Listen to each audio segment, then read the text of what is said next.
Assalamualaikum warahmatullahi wabarakatuh.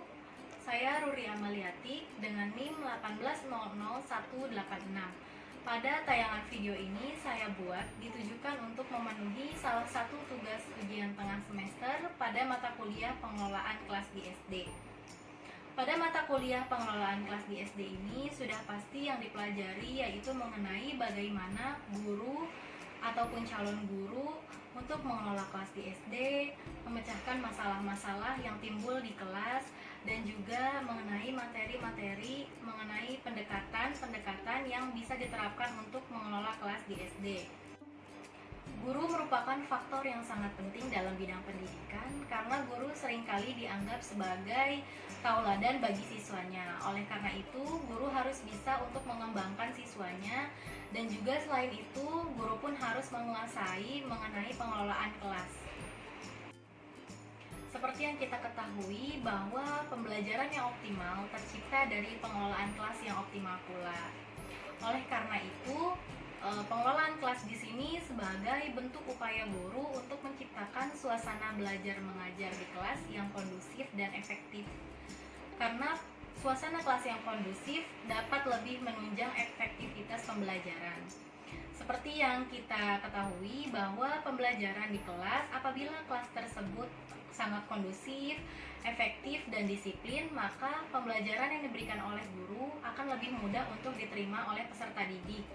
Tetapi begitu juga sebaliknya, apabila kelas dalam keadaan gaduh, risau, dan berisik, maka pembelajaran yang disampaikan oleh guru akan sulit untuk diterima oleh peserta didik. Apabila peserta didik sulit untuk menerima pembelajaran, maka tujuan dari pembelajaran pun akan terhambat.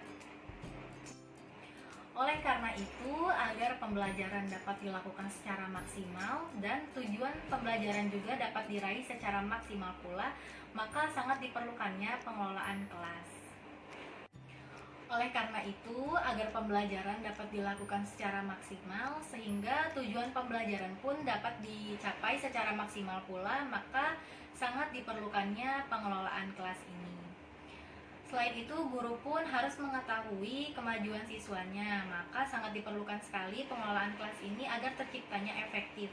Kelas dikatakan efektif apabila yang pertama, setiap anak harus bisa untuk mengerjakan tugasnya. Jadi jangan sampai anak tidak mengerti ketika guru memberikan tugas. Apabila anak tidak mengerti, maka tujuan dari pembelajaran tersebut akan terhambat. Jadi sebisa mungkin ketika guru memberikan tugas, anak harus tahu bagaimana cara penyelesaian dalam menyelesaikan tugas tersebut.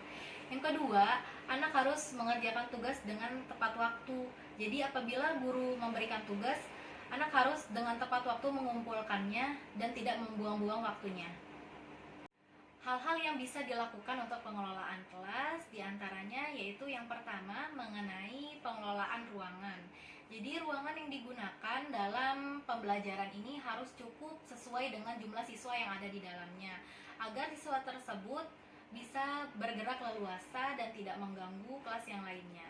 Karena seperti yang sudah saya jelaskan sebelumnya bahwa pembelajaran yang kondusif dapat menunjang efektivitas belajar, begitu juga sebaliknya. Oleh karena itu, ruangan menjadi yang pertama untuk pengelolaan kelas ini.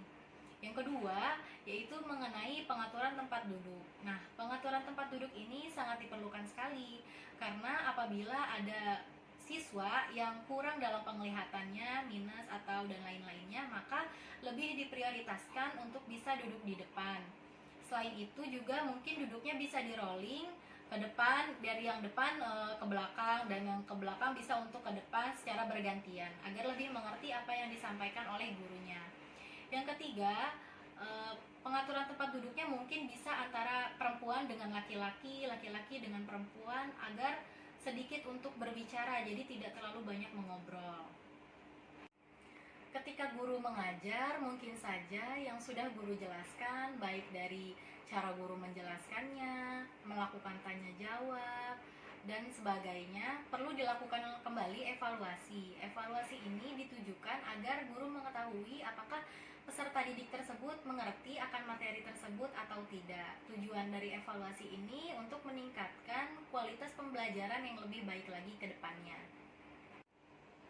Dalam pengelolaan kelas di sini, guru bisa menerapkan pendekatan-pendekatan pengelolaan kelas, diantaranya yaitu dengan menggunakan pendekatan proses kelompok.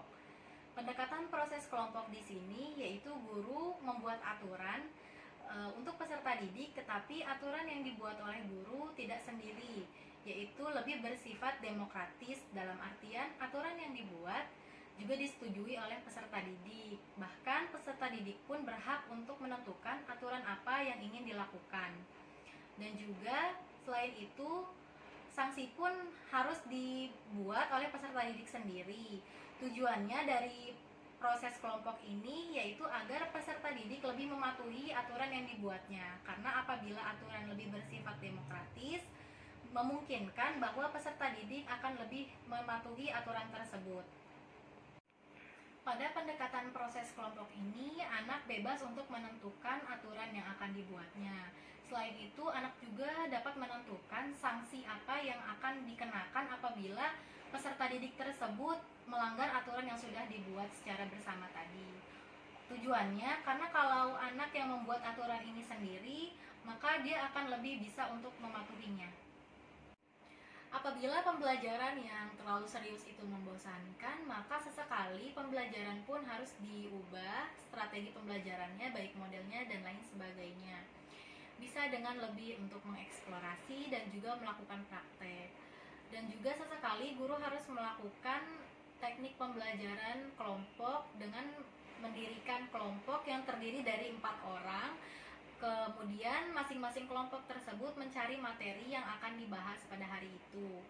Untuk melatih kemampuan berbicara anak dan juga berani tampil di depan, anak itu kemudian diminta untuk mempresentasikan bersama dengan kelompoknya di depan kelompok-kelompok lainnya mengenai materi yang sudah didapatkan pada hari itu. Selain dengan menggunakan pendekatan proses kelompok, guru juga bisa menerapkan pendekatan pengubahan perilaku. Pendekatan pengubahan perilaku di sini yaitu bagaimana guru bisa untuk mempertahankan atau mengembangkan sifat-sifat peserta didik, sikap-sikapnya yang baik, dan juga dapat mencegah sikap-sikap yang buruk. Nah, dengan cara memberikan penguatan-penguatan positif dan memberitahu hal-hal apa saja yang baik dan yang buruk. Oleh karena itu, pengelolaan kelas ini sangat diperlukan sekali, khususnya bagi pendidik dan calon pendidik. Maka, mata kuliah pengelolaan kelas ini sangat penting untuk dipelajari, karena di dalamnya terdapat panduan-panduan untuk bisa diterapkan nanti ketika kita mengajar. Selain beberapa hal yang sudah disebutkan di atas, mulai dari pengaturan tempat duduk, ruangan kelas, dan lain sebagainya, cara guru mengajar pun sangat menentukan dari pengelolaan kelas ini. Karena apabila guru menyampaikannya dengan penuh pembawaan, tegas, dan lain sebagainya, maka murid pun akan memperhatikan apa yang disampaikan oleh guru. Ketika murid memperhatikan, maka pembelajaran yang kondusif pun akan tercipta. Dan ketika pembelajarannya kondusif, maka akan lebih efektif untuk menciptakan tujuan pembelajaran. Sebagai guru, pada saat mengajar, materi yang diberikan harus dikemas agar menarik dan tidak membosankan. Apabila terlihat bahwa peserta didik sudah mulai bosan, maka diperlukannya ice breaking oleh guru.